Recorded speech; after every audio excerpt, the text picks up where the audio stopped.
कतिजना रहरले धेरैजना करले यो विशाल महादेश अस्ट्रेलिया आइपुग्नु भएको छ।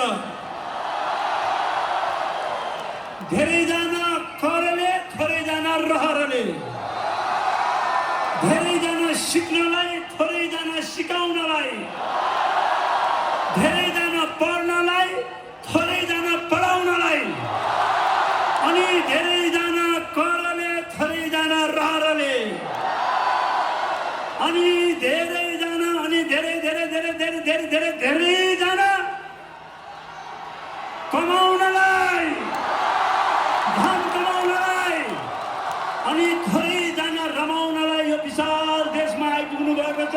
यहाँको भाषा, यहाँको संस्कृति, यहाँको मान्छे, यहाँको प्रकृति र पर्यावरणलाई माया गरिदिनुहोस् अनि कमाउन आउनुभएको छ। मजाले कमाउनुहोस्, इमानदार भएर कमाउनुहोस् अनि यो देशको सुन्दर सुन्दर ठाउँहरू घुम्नु होला भन्छ नि। हेरेको नजरमा रविवर्षले खाएको हराएर जान्छ।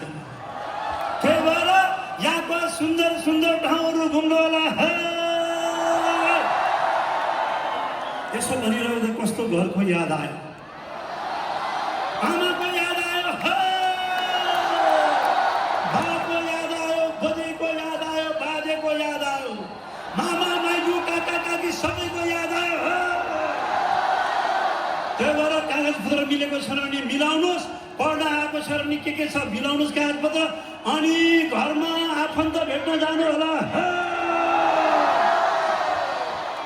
अनि त्यही न्युमा अनि हाम्रा आफ्ना ठाउँहरू पनि घुम्नु होला। अहिले त मकै रोप्ने बेला भयो गाउँमा, करेन्ट खुरुङ आयो होला, काँक्रा फसी रोप भनेर गइसक्यो होला हिमाल काटेर। अनि चौतारीको शीतलमा बसेर ओहो यो चैते घामलाई कहिले जाने भनेर भन्ने दिन पनि आयो होला। अनि यही बेलामा चाँप फुलेर बनाइ बसायो होला, लाली गुराँस ठपक्कै फुलेर बनाइ ढाक्यो होला। ओहो कस्तो हिमालको याद आयो, घरको याद आयो, घरको याद आयो।